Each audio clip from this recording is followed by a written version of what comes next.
First of all, una is i-off mo muna yung... Sorry na!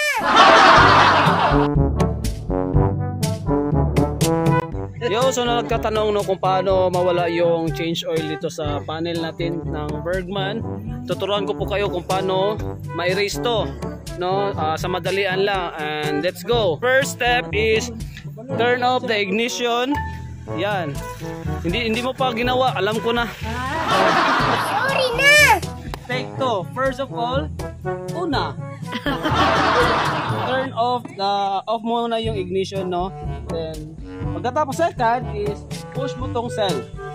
So dito cell. So yan. And pagkatapos I think mga 3 seconds siguro. 3 seconds. 1, 2, 3 and open the ignition. Yun, tingnan mo dito. Meron pa siyang change oil na nakalagay. Oil change. Oil change. Pagka 3 yan, 3 nakablink yan, wala na. Balik mo sa akin. Di ba, Magic? Ayun, ganun lang yun. And please don't forget, like, comment, and subscribe. Let's go! Peace. Sorry na!